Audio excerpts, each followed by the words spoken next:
doesn't find his ramp, sometimes it can be really problematic. Or no swipe, with the clockwork gnomes just staying around for 3 turns. It can be really annoying. Well, it's kind of about both players finding their ramp. Druid with the Innervate Wild Growth, and then Mage with the Mech Warpers. True. We're getting a little ahead of ourselves, though. So Sunwalker is in the opening hand for Kaldi, and what that tells me is that there's probably no combo in this deck. Sunwalker is a card that is only going to be in Wall Druid. It's not very aggressive at all. It's not very good for comboing out your opponent. So we're just going to see massive amounts of taunts against Amaz. And Kaldi mulliganing everything for Wild Growth, which is obviously the proper play. I mean, what else? Well, you could keep Innervate, I guess. Yeah, if you had it, but he didn't, so... This is a really, really slow Druid. It's funny because I didn't expect that type of deck to come back in the metagame.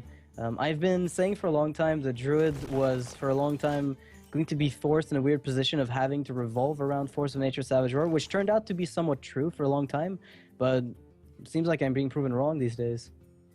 I think a big part of it was that just Miracle Rogue was so strong, and then if you try to fatigue out Miracle Rogue, they can just kill you too easily. Yeah. And you needed, basically, when Miracle Rogue is popular, you needed that combo to finish the game before Miracle Rogue could do its thing.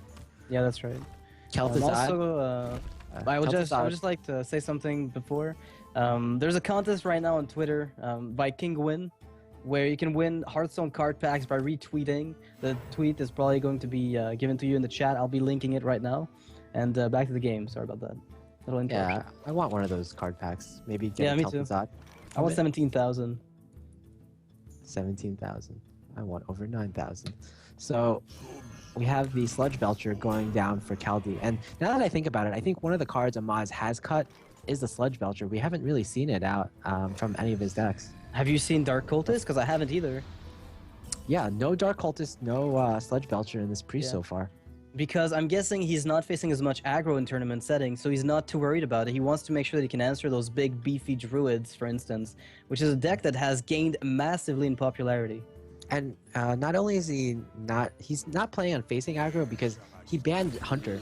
Yeah. So he doesn't need to build a deck that's anti-Hunter at all. And also Zoo is not that popular because it's just not as good anymore. And also people playing Warlock, they might just play Handlock instead. In fact, surprisingly, out of 16 players in this tournament, there's only 4 Warlocks.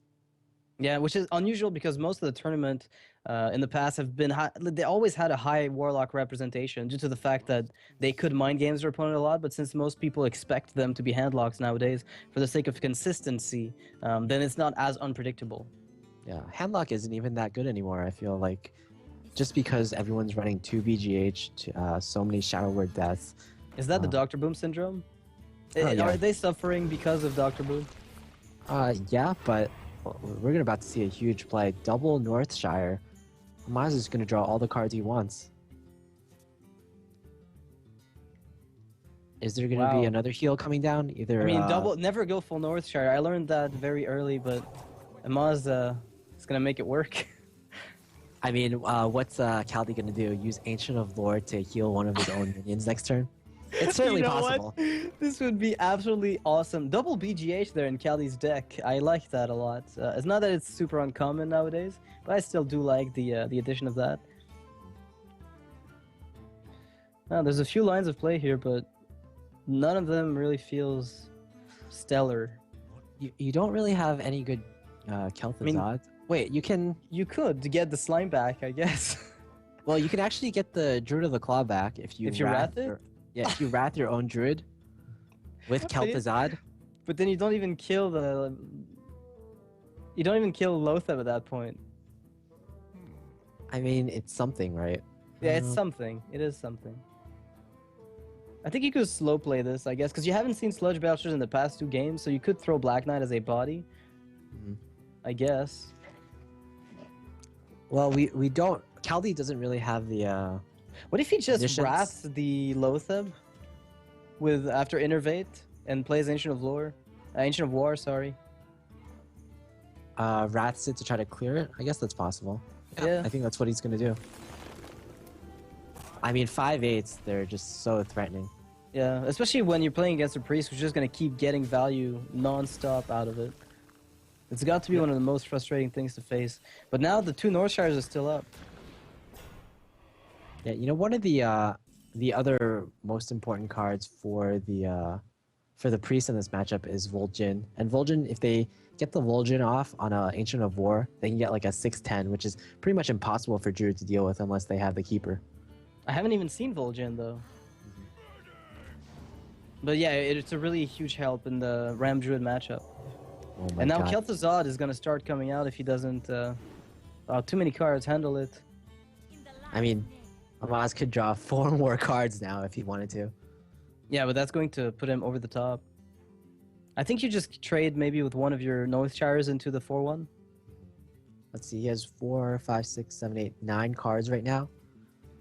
Yeah, so he has to trade at least one Northshire if he hopes to get anything. If he does done this, he won't overdraw. Yeah, but unfortunately he's going to be out of a circle for the AoE board clear at any point.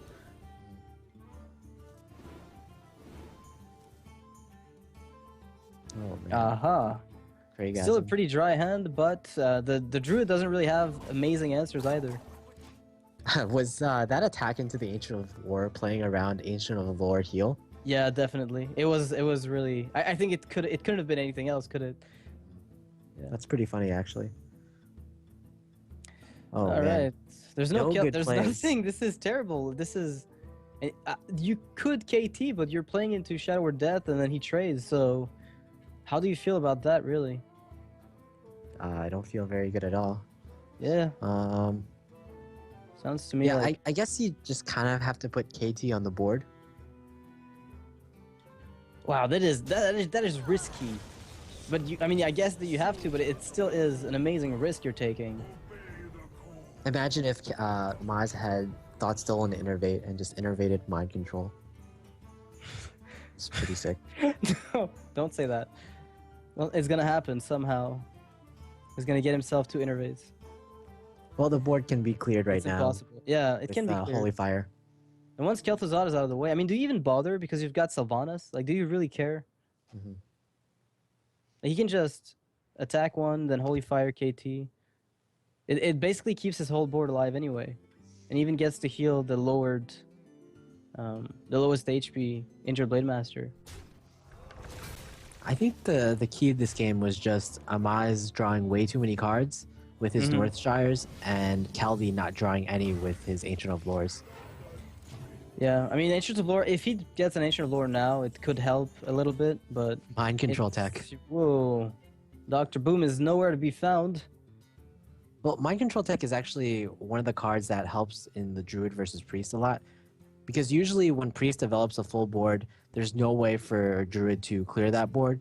Like, Druid is just such an honest class. The biggest board clear they have is maybe Azure Drake Swipe, and Azure Drake typically isn't in these kind of decks. So Mind Control Tech is an option to try to steal like their biggest creature with a 1 in chance.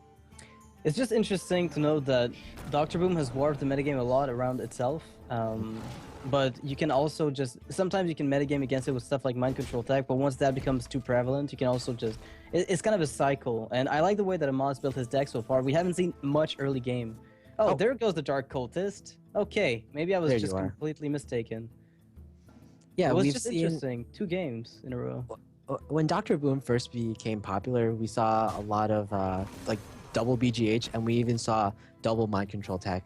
But now that people are saying, hey, people are running double Mind Control Tech and double BGH, maybe I just won't use Dr. Boom as much. And so because of that, people are cutting down to like 1 BGH and 1 Mind Control Tech. And it's really funny how that process goes. Yeah, it reminds me of the old Face Hunter, just coming in to abuse some of the way too slow decks like Freeze Mage a long time ago. And then that became a cycle that was infernal, because you were either facing Freeze Mage, which nullified you, or Face Hunter that doesn't... Both of them just didn't interact with you at all. Alright, Cenarius. Not a bad top deck here, but not good enough, probably. I mean, he can steal one if he even cares to, with Cabal. I mean, this game is just, seems a little bit over, and we're just seeing like a 10-minute death animation for the Druid. Yep, it's not... I can't disagree with that, honestly. I mean, Kaldi can't feel good about this. I guess a clutch MC Tech could just be fun, but Yeah, like MC Tech, steal Ragnaros. Ragnaros clears Amaz's other big minion, and Amaz doesn't draw Shadow Word Death or Mind Control. That's and then a that does that for possibility. 2-3 turns in a row, right? And Sylvanas is not played either. There's still a chance. Yeah, I mean maybe. I'm just thinking of that Dumb and Dumber meme. So you're saying there's still a chance? Yeah, there's still a chance. Oh my god. Okay, so he steals one Treant, and then sacrificially throws his stuff into Cenarius, or just goes full face. Okay. Oh, is he gonna play around Mind Control Tech? Well, he can't. I mean, he's gonna have... Yeah, he does, he can. actually. Yep. He actually throws There it everything is. out. No, he No, doesn't. he doesn't. Okay. He like kind of played around it and then decided not to. Well, that's a pretty... Well, okay, no. I was gonna say a pretty card here. Well, what if he gets the Agonai? Okay, never mind. Oh, wait. No, he's got that's stuff. That's not gonna do anything. Come on. that's almost good. That's almost nice. Oh my god. I mean, you can almost play your... Well, you can play your entire hand right now. What's that gonna do? What's that gonna do, Monk? I ask you. Yeah. I mean, does he have to just go like coin, innervate, keeper of the grove, big game hunter, big game? I mean, there's no point to that. Stall points. I mean, when else are you gonna use 5 cards in a single turn Yeah, with true, 7 you're mana right. left? You're right. You're right. You have to give him style points. Oh, man, that Kel'Thuzad play was just so excruciating to look at. Mhm. It did nothing. Yeah, Kaldi must be feeling a little sad right now. He doesn't get that many opportunities to show himself in tournaments, and this one he's probably going to go out in the first round. And the mind control to steal the Wild Pyromancer Oh to man, trigger an AoE. such value. Yeah. And then you negate the coin in the innervate of your opponent, obviously. Yep.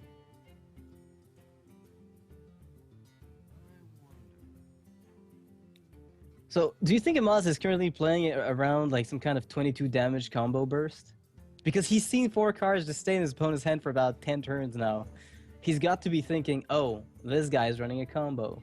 Well, he's probably keeping track of the coin, or maybe he's keeping track of the coin. I don't know, but I think just judging from the fact that there's Kel'Thuzad and Kel'Thuzad in this deck, like I've never seen a deck that runs Kel'Thuzad and combo. Me neither, So but I'd say probably not. he seems overly cautious at the moment, or at least excessively cautious. Not overly, but just very, very cautious. Well, when you play a lot of tournaments like this, you just kind of have to feel like you just try to play. You just have to play as safe as possible so you don't win. That's actually not is great. the Fell Cannon going to kill everything on Amaz's side? One at a time. Oh wow, wild growth. And this Recombobulator hates Amaz, man. This Starving Buzzard, now the Fell Cannon. What are you gonna do with that? Yeah, this is one of the worst draws possible. What? Do it. Two No, mind okay. control attacks. No, this is. They're not metagaming against the same thing, are they? Amaz went full anti-control, and Kaldi went full anti-aggro. Or anti-aggro, whatever you want. You know what? Like, this Fell Cannon could be actually pretty good. But it's no, over. No, it's again. over, yeah. I was gonna say, like, the Fell Cannon could kill off one of Amaz's creatures so that, he MC wouldn't be Tech, weak oh, against MC yes. Tech. Oh, there we go. Oh, Fell Cannon tries to kill everything. Chaos. And people just want to watch the world burn, and so does Ragnaros, which actually sets Kaldi on fire, and he's dead now. Yeah, Unfortunate poor Kaldi. turn event. Yep. Scalded Kaldi. There we have it. I guess the fan favorite Amaz takes match number 1. Yep. Archon Gaming over Fnatic. His priest deck being very solid. I really like the roster of cards in there. I mean, Sneed's Old Shredder. That's not something I see every day in a priest deck, and I'm happy to have seen this. So, yeah, really nice first match. Yeah. Amaz really, he tweaked his priest deck to be really good against what he thought would be brought out in this tournament. And I have to say, he did a really good job.